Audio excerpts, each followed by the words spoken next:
Hello, everyone, and welcome to another episode of Left Face. I'm your co-host, Adam Gillard, here with Dick Wilkinson. How you doing, Dick? I'm doing great, Adam. This is Left Face, the Pikes Peak region's political podcast from a veteran's point of view. Today, we got a whole list of things going on. It was a pretty tragic day in American history yesterday. But before we really get into that long conversation, we want to talk a little bit about some of the things that are happening here locally at the state level to help, try to change some things and get, veterans' point of views out here. So the Colorado Democratic Veterans Council is something that Dick and I are a part of. And you went to a meeting last night. Mm-hmm. Yep. So we've talked about it a few times. People kind of know, kind of what's going on with us. But, tell us about kind of a little bit last night, what we did, where we're looking at, and then kind of some next steps. So the Colorado Veterans Group is just getting organized and is led by a woman named Jen Cowish. And her and I attended the New Mexico Military, Family, and Veterans Caucus meeting last night. So that's our counterparts down in New Mexico. And their legislative session starts in 2 weeks. And so last night was some of the beginnings of the planning for how their legislative efforts, their push for what bills are they going to support and who's responsible for what. That was kind of part of the focus of the meeting last night. And then, of course, just getting Jen to meet the leadership of that group so that they've done things like they've had newsletters and report cards on legislators and a website and, outreach with national level programs that would be reinventing the wheel. If we tried to do it in Colorado, why reinvent the wheel, right? Let's pick up the exact same format of what they did for New Mexico and just do it in Colorado because they've already got a process that works, right? It's repeatable. They're in the 5th year of this. That's what I was going to ask, is how long have they been doing this? 2021 was, and I didn't realize I was in that first group, right? I did it in 21 and 22 legislative sessions where I was sponsoring bills and like being the committee advocate for different things. And so this is their 5th or 6th legislative session that for that smaller subset of that group. The overall caucus covers all kinds of stuff. They meet with candidates, and they'll do, sometimes they'll do candidate endorsements, sometimes they don't. They'll talk to candidates on both sides of the aisle, like the governor race is going on, of course, down there. So there's 4 Republican candidates and at least 2 Democratic candidates. So the Veterans Caucus, even though they're Democratic affiliated, they're really the only veterans organization that does any kind of legislative anything, partisan stuff aside. They're the only one. And so if you're going to be the Republican governor and you want to say, hey, I care about veterans issues, this is the organization to talk to, right? And so they're doing that type of footwork to reach across the aisle or just be the voice of the veteran because there's not a counterpart. There is no Republican voice of the veteran in New Mexico. Well, so there's not really here either, right? I was going to say that. And I know that because I went and looked for it, and it's not there. And so, us, the veterans that are motivated are joining these Democratic groups and getting to work, right? And that's great, right? Like, let's do it. That's why we're here. That's why we're sitting here on this call. Exactly. The more people that we can get, involved in these things, the stronger our voice becomes too. Do you know how many people are in the New Mexico caucus right now? It's a lot. It's a couple years ago, they had members, not necessarily active volunteers. They had like 300 something members. Okay. Active volunteers, you're probably around 40 people that are in different little, categories of effort. And then that's part of the reason why the organization works well is because all your volunteers are not being pressed on every single month for every single event, right? The legislative people get real hot for about 2 or 3 months out of the year, and then they're kind of sidekicks to another team. And then there's another team that's maybe more focused on election time stuff and candidate reviews and things like that. So they get really hot late in the year and, they're focused on that, but then they're not focused on legislation. So that way you're spreading out that burden and the load of work to people that are working on things that they're most passionate about. Right, exactly. Right? And it's also good to point out that the silent members of these groups are usually the legislators too that are. Oh, yeah. You have a lot of people that, you have the ear of people that can make things happen. Absolutely. That is why that program down there has been so effective, is because the original charter members had state senators and state representatives in that early group, right? And so there was an automatic, like, we are going to sponsor these bills. Mhm. It's not, you guys are going to come up with some good ideas and then maybe you get traction or maybe you don't. No, you had the sponsors built into the planning process. Yeah. It doesn't get much better than that, you know? Yeah, because you're going to have immediate buy-in from folks. Yeah. So I encourage, I guess the point of all of this is, here in Colorado, we need more volunteers so that there is a large pool of people, so that we can get to that same level of maturity where you don't have 10 people that are doing everything all the time. You've got 10 people that do this for a month, then another 10 people that do that in the summer, and then another 10 people that do this in the fall. Right. And that way nobody gets overloaded. And if somebody's really motivated and wants to do all three, they can. Yeah. But if somebody wants to just pick one kind of lane and stick with that and be really good at it, that's good, because they're building relationships, right? Like, you got to go out and meet somebody that maybe you sponsor a bill this year at the state house level and it doesn't get passed. Well, that doesn't mean we're going to give up on it, right? That means we need to go back and fix something so that next year in committee, we can go back and talk to the same people and say, this is what we changed, and have the same sponsors from the veteran side, like the advocates, like what Adam and I would be doing, building that relationship with that committee to say, you're going to see me 3 more times this year. Yeah. And every time I come back, I'm going to make progress on what you care about. Yeah. So that when it comes time to vote, there's no reason to say no next year, because we think this benefits veterans. Yeah. And then, of course, anybody, as we're trying to recruit, right? Of course, you care. If you're listening to this, you're probably a veteran or a military family member. So you care about helping the veteran community because of that, right? But I think it's important for anybody that wants to get involved is that, like we were saying, you have that immediate impact, but that you can also, I guess it's the most effective way to put energy into the system, that even for somebody like me that's not super partisan, you get to stick to issues that are really veteran focused, right? It's rare that a super partisan issue floats into this category of thought and it's like, oh, we have to be like double down on this, and it's only a Democratic agenda. Yeah. So, again, to recruit people, it's you don't have to feel like you're going to get out there and do like icky, weird partisan stuff, right? Yeah. You can be very nonpartisan and just be totally honest about, this is why this thing benefits my community. Mm-hmm.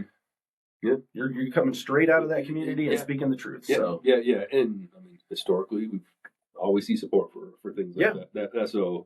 It's a great program. Another thing, getting involved in these things, another good thing to get involved with is the caucus process.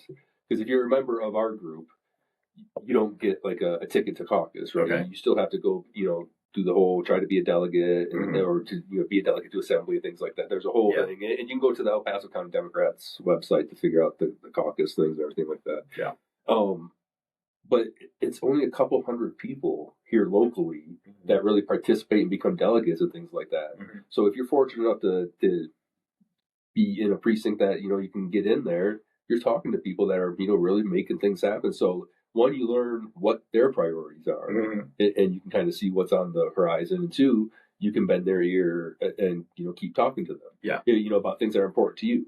For sure. I met with someone from Hickenlooper staff a couple of days ago, and every chance I get, I talk about removing that misconduct clause that when a veteran commits suicide or dies from a malicious act or whatever, not malicious but a misconduct act. Yeah. That they're the VA stuff. Yeah. Yeah, the VA stuff goes away for the surviving spouses and things like that, and that's significant when the breadwinner passes. For sure. So, and that, what Adam, if anybody's listening, they're like, what exactly is Adam talking about? What event is he talking about? This caucus or this thing? Yeah. It's called the caucus, or it's called the convention, or it just depends on state to state how they do it. But every spring, every state level party organization on the Democratic side will set a date in the spring to say, okay, this is the senior leadership of volunteers really within the party. It's all people that are volunteers, not like hired Democratic employees. They're in there. But the state central committee is made up of volunteers. And so the state central committee and people that are kind of not on that committee, but maybe one tier out as far as volunteering in the community, go every spring and do the kind of closed door event where only Democrats are allowed. And we pick who's going to be on the ballot in the primary race. Yeah. So if you are running for a seat and there's maybe 5 people in the primary, they're not going to print a ballot with all 5 Democratic names on it. Yeah. They're going to print a ballot with maybe 2 or 3 Democratic names on it. In which case, they believe that those candidates have the highest chance of winning in the general election, right? So that group and what Adam's talking about are the people who get to kind of make that decision. Yeah. They say, the candidates come to this committee, this convention thing, and they say, hey, this is why I want to be the candidate for XYZ. And they all make their case, right? And then there's a closed secret ballot vote situation to get everybody onto the primary ballots. So that's how can you be more hands-on in the process than that, that's the front line of democracy right there, really. And it's something that, just being in the military, I neglected for so long. Just never got involved in the process. How to go there, right? Just not involved in the process at all. So, it's good to get back involved with things. So, if anybody's interested, reach out either to us or look at the El Paso County Democrats website. And there's all the information out there. Yep. Now I'll move on to today's real topic of the day. Somber topic here. Yesterday, Minnesota ICE agent fired out and killed American citizen Renee Good. She was actually from Colorado Springs. Also, spent some time. I think her mother's still here locally. So again, another weird tie-in back to Colorado Springs. Yeah. With all these tragedies kind of going around. What are your thoughts on the video? And then just your first reactions.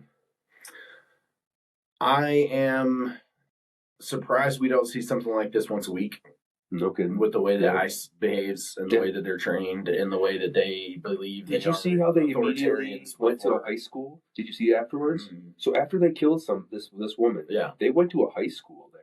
Yeah. And we're lighting off tear gas, getting into fights with teachers. I think one teacher's window got broken and arrested. And you see teachers corralling kids saying, hey, they just shot somebody and killed somebody. Yeah, we gotta get out of here. And the kids are, because the kids, are football players and stuff like that. They're like, no. Yeah. And they're like, no, they literally just killed somebody. We're not playing games now. Yeah. I saw that video, but I didn't realize that's what that was. Yeah, that was I saw the tear gas stuff. But I didn't realize the head of ICE was there too. Yeah. That dude.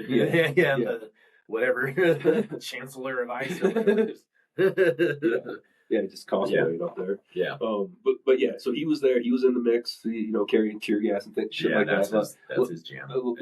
But the whatever training these folks get, I don't know if the triggers on these folks, the hair triggers where they're just shooting people. Anybody that was hired by ICE this year, they got 1 day of training, and it was, if they spit, we hit. And then that was it. They handed them a gun and said, go do whatever you think you need to do. Yeah. Right? That was it. That's the training program for ICE agents in 2025. Yeah. Right? So shoot whoever you want. Yeah. Right? So back to your initial reaction. Sorry, I forgot about the high school. No. But that's my initial reaction was, that I'm just amazed that this hasn't happened a lot more already. But then at the same time, I don't see a lot of room for judgment on was the action justifiable or not. I think it's pretty obvious from the video that dude could have got out of the way. Yeah. He was not at risk of his life. And that's really my, I hate to judge a trigger puller because I could have been in that situation myself, right? Yeah. But I see the video and I know for sure dude could have got out of the way. That was it, really. You know what I'm saying? So from that, if that's the takeaway from it, then somebody getting shot was not required, not necessary, not okay. It's a line that's a really bad line that's been crossed. Right. And it's not even it's just another line that's been crossed. Yes. Honestly. Yeah. Talking with the folks that I work with around here, people are, if she was still here, she would be with us, right? Mm-hmm. She would be out, doing the stuff that I do, running in the same circles and things like that. So, I think a lot of people look at that and they just, it's a glance in the mirror. You know, a lot of folks, you know, they keep going out to these peaceful protests, you know, hoping for change, and change isn't coming. The only thing that's coming is other stuff that we'll talk about in a little while. Right. But you know, like, these things are going to happen more and more frequent, and it's going to happen to. It touches every community eventually. You know, you know that I try to be real careful about the fascism, authoritarianism, calling Trump a king. You know, I always try and stay. I don't even want to say neutral because I make my opinion known, but I just try to be careful with the language. But this is one of those where it is one of the most authoritarian and totalitarian type behaviors and responses from a situation that we've seen so far. Yeah, that's tough response. You know, it's been very much. We are not only are we justified, but if you know, we will keep doing this. And the more you're upset about it, the more we're going to bring more troops, more ICE agents, more whatever, more authority, and step on you harder. That's what I've heard over the past 24 hours. Not, sorry, this was a tragedy. This shouldn't have happened. It was, come bring some more people out. We'll shoot them too. You know? And you know, the blatant just misinformation that, you know, Trump puts out on Truth Social about, you know, the ICE agents in the hospital fighting for his life, and you know, things like that. And it's just, people aren't going to go look and, you know, see the video for themselves probably. And you know, but that was my other first reactions was, in the very, very beginning, media outlets, as always, are very careful, like, oh, should we show this video of somebody getting shot or show somebody dying, right? There was like an hour, maybe, of like, how much should we show this? And then after that, once it had really made the rounds, CNN put it on loop for hours, right? Like, that video was on the screen nonstop for all the entire evening block of programming. There'd be a talking head in the corner, and then that video is down in the other corner just over and over and over and over again. It was the most blatant, like, look, somebody got shot to death video that's just shown unedited and uncensored that I've ever seen. Well, partly because it was immediately on social media and spreading. Yeah. You know, so once it's gone viral, you know, there's, you can't really pull it back. Yeah. And, you know, but like the Charlie Kirk video, they were still super careful about, like, we're going to show it and it's gross. And then, like, only like 3 times an hour they would show it. Yeah. Not on loop for 4 hours straight. Yeah. Right? You don't see the woman in that. The Kirk one was terrible. Yeah. I know. But I think the more graphic picture that I saw out of it was the picture of her passenger door open and all the little stuffies in the dashboard. You know, like, this is a mom. Yeah. Like, this is Antifa right here. This is the person fighting fascism. It's a mom that can't pick her kids up from school. Yep. And she was just villainized, right? Yeah. It was straight up. Yeah. Domestic terrorist. No one called her a domestic terrorist. Yeah. And this is after CPAC put up their sign that said, you know, we are all domestic terrorists. You know, so, like, the whole, you know, don't, you know, tread on me crowd is pretty tready right now. Yeah, she was called a domestic terrorist. They said that they were impeding and harassing the police all day. Now, there's a crime called obstruction of justice. Yeah. And there's a definition of where that line gets crossed and how that line does not get crossed. And impeding or harassing or annoying, those things aren't crimes. Yeah. Those things are not illegal. Those things are actually protected activities that are allowed to happen, right? Obstruction of justice is illegal. You can't get out there on the stage and say 3 different sentences and they're all 3 different legal definitions of what just happened. Were they obstructing justice? Yeah. Were they impeding? Or were they being annoying? Like, pick a word and go with it, because one's a crime and one's not, right? And so that, another big thing about this is, like, you could see the administration known, just the federal side of it, being, they wanted to have their cake and eat it too. Yeah. They wanted to have neutrality around the legal aspect of, like, oh, well, there's investigations going on and, like, blah, blah, blah, blah, blah. But she's a terrorist. This was justified. Yeah. Like, they made the assumptions and they drew those conclusions while at the same time trying to keep some kind of door crack open for maybe needing to fire this guy. Right. Which one is it? And at the end of the day, all these this flood of misinformation and disinformation is not going to be corrected, and the point that's going to reach the crowd as it's reaching right now. The crowd that's listening right now isn't going to be listening when they say, "Well, actually, she wasn't really doing anything." 3 months from now, when they fired the guy, and there's nothing. They just closed the investigation and let him go, and it's that's it. Right. Yeah, nobody's going to. They're not going to be listening. Pay any attention to that. Because one, the whole reason why they are there right now is because the Trump administration is really trying to push this fraud scheme, Somali fraud, things like that, and really, they're just attacking walls. That's all this is. This is another personal vendetta for Trump. Just like Southern Colorado losing all that clean water because Bulger signed up on the Epstein files. All these things are kind of just him being him. Retribution. Just running his vendettas. This is my retribution. So we're there for this Somali fraud case that was initially discovered during the Biden administration, was prosecuted. It was a white woman that got prosecuted for this also. But now, the people are bringing back up and trying to, dig out and find fraud. Yeah. We watched a video of J.D. Vance speaking about 85% of Somalians being on welfare, and that number, or that there's high fraud numbers on that. That just automatically means fraud. Just doesn't pass the sniff test. They must be lying. And then mid sentence, he's like, and even if there isn't fraud, it's 85 is too much. Yeah. Regardless if it come from war torn, below third world countries. Yeah. Right. These folks are coming here. These are the families of dead pirates. Yeah. They're like just coming, trying to live the American dream. Yeah. But he's, they're getting rich off the American system and blah blah blah, and just feeding this hate into the community from the vice president level. And he says, I don't want to get ahead of the president, but we're going to have operations in, California and other states, and I assume Colorado's on that list with the way that they're looking now. What are your thoughts on them looking at turning around and just blatantly coming into states? I guess what we're seeing is if the first year there's got to be layers of how you deploy your authoritarianism, right?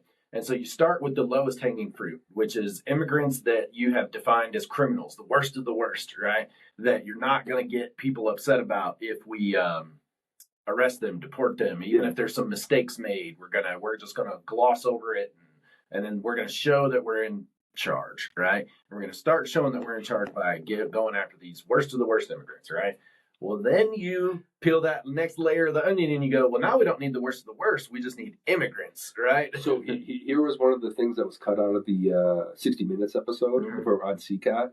Only 8 people out of the 200-some folks that were taken were genuine criminals. Yeah. They were like, because they were talking percentages and stuff like that, and they were like, that's really low. 8. It was like 8 people were criminals. And that is the standard that they've now set to say, this is how accurate we need to be. So you see what I'm saying? Right? This is how accurate our authoritarian programs need to be and to work, right? Which is none, right? No accuracy. Yeah, around here.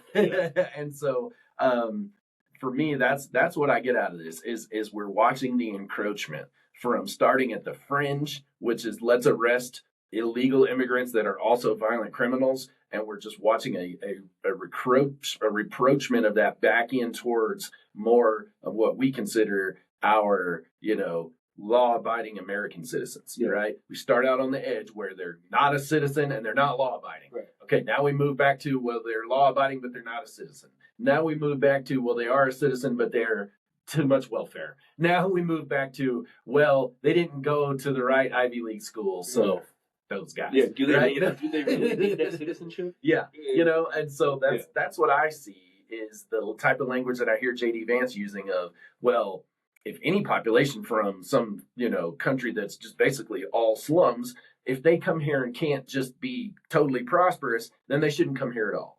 If they can't come here and immediately be, middle class high performers, they shouldn't be allowed to come at all.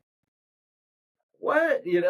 What we got to remember the standard of living that we're talking about with between, let's just be specific with Somalia and America, right? Right. Somalia has not had a functioning government since the 1990s.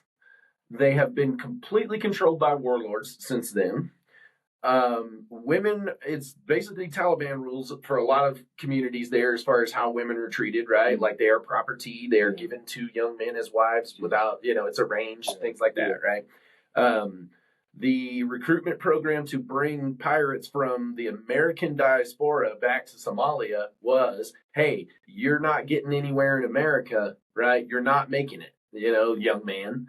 So why don't you come back to Somalia, become part of the faith, and we'll give you a wife. And then, you work for this warlord, but your life here is going to be way better than it is in Dearborn, Michigan, right?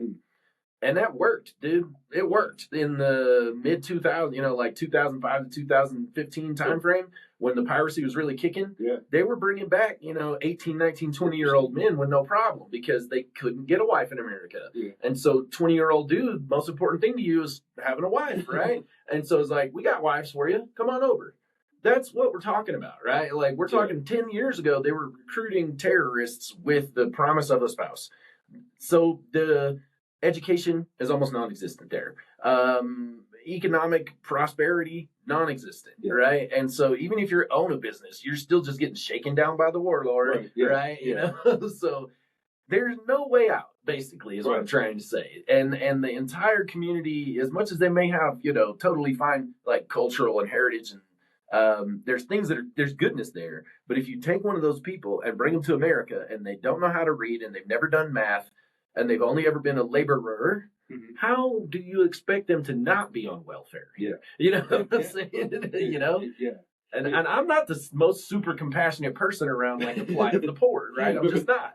But I can look at that and go, yeah, I would imagine it'd take you a good 5 to 10 years of struggling to come to America before you could get off of welfare. From coming from a place where nobody can read, right? You know what I'm saying? Yeah. It's a lot deeper than these are just people getting rich.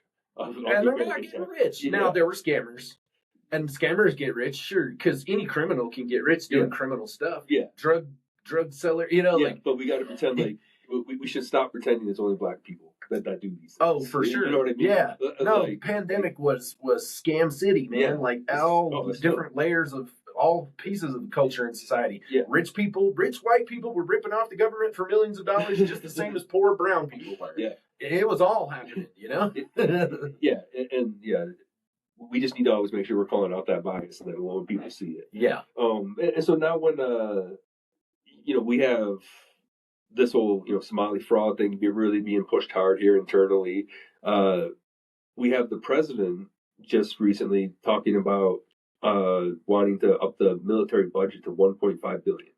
Trillion. Excuse me. I am still adjusting. $1.5 trillion for our budget, which is like a 50% increase. It was 990 billion this year. Yeah. So it's 50% increase. And they're which is justification. Insane. Yeah. Any government program getting a 50% increase year over year. Yeah. Never happened, right? Like even previous wars, that didn't happen. You know what I'm saying? It wasn't possible to scale like that. And their justification is, the Venezuela thing, and the Senate just passed something saying that no more action in Venezuela, military action in Venezuela. Okay. But Trump administration, they don't care. Yeah. And if there's any kind of danger to our military, the military is going to respond. Yeah. Like they're not just going to sit there and do nothing. Right. So.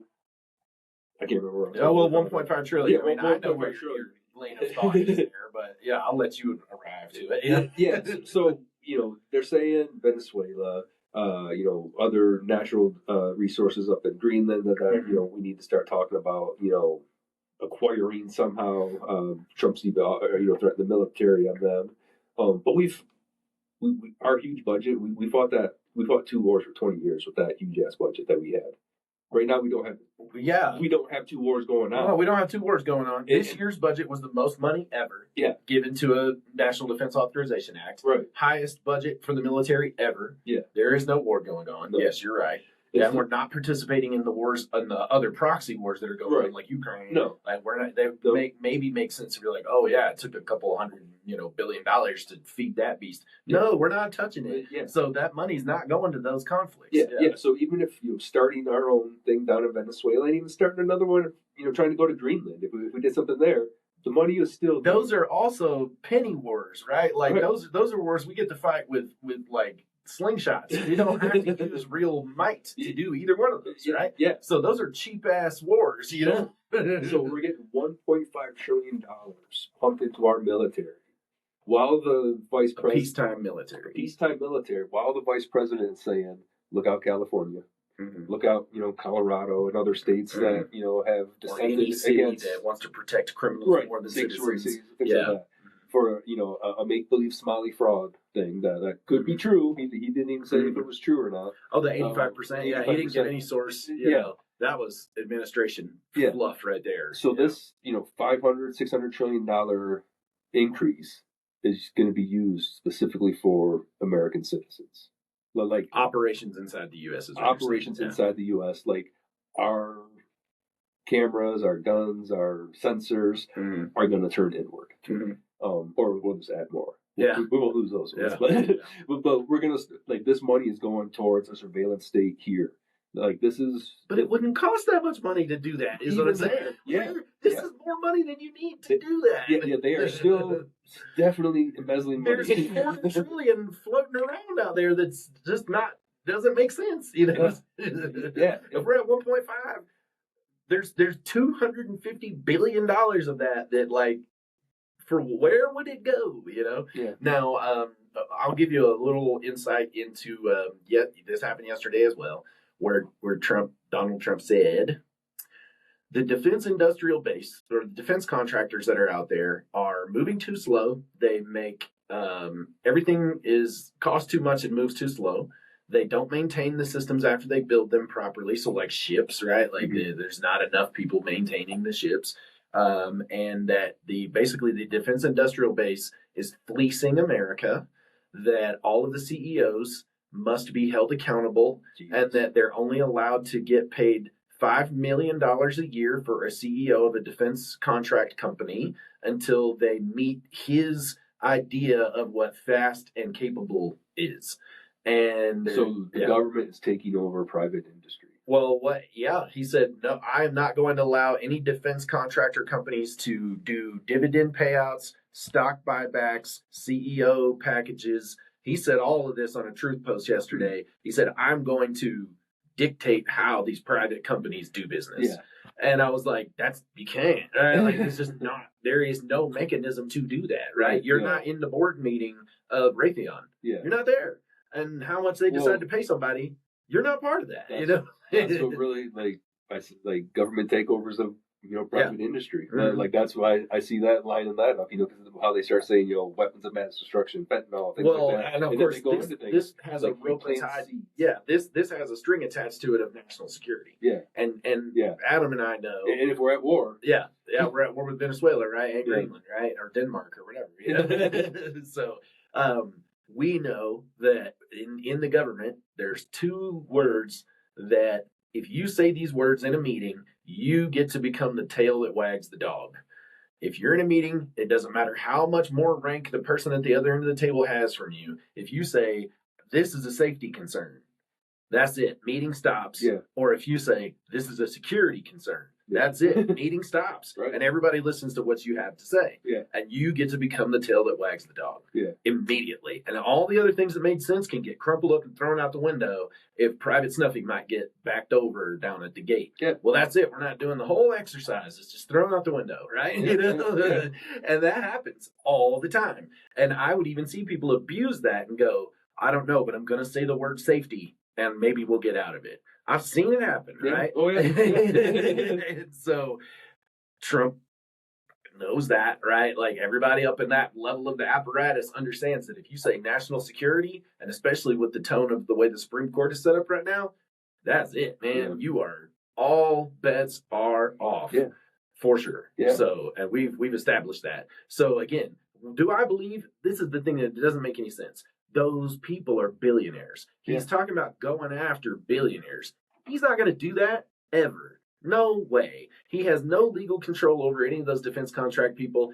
And all the people he's talking about wanting to kick around are billionaires. Yeah. They're his people. He's not doing that. Any of that. You know what I'm saying? So what do you think drives a post like that?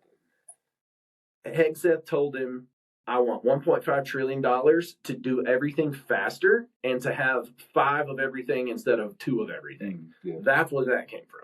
And so he decided to be the mouthpiece on behalf of Hegseth to say, this is why we want to have this much money, and this is what we expect to see from it, which is speed. Yeah. So the administration's answer to where this 0.5 extra trillion is going is not to get more boots on the ground in the United States, is to put more bombs in the warehouses inside the United States and to put, sharks with laser beams in the warehouses. That's what he wants. And so that's their answer for why do you need to increase the budget by $500 billion, so that everything right now that's a program of record that takes 3 or 4 years to get the next ship, he wants his Trump ships before he's out of office, right? And it takes 10 years to design and build a new ship, get into the shipyard, get all the crews out there, get it tested and get it commissioned. That's 10 years. He wants it to happen before he's out of office. And he's willing to dump $500 billion down the hole into the naval yards out in California so that they hurry up and build the Trump ships. And he's willing to harass the leadership of those companies to say there better be a Trump destroyer on the water by the end of 2028 or whatever, or you're all fired. You can't do that, right? Yeah. But that's what's happening. And from what I see, that's what's happening. That's a pretty plausible process. Because we've said it before. There's no decor or anything, or he's very juvenile in his thought process, and that makes a lot of sense. That he'll put out a tin can that will rust, and fall apart the next year as long as he gets to see it. He wants to break that bottle on the bow. Yeah. You know what I'm saying?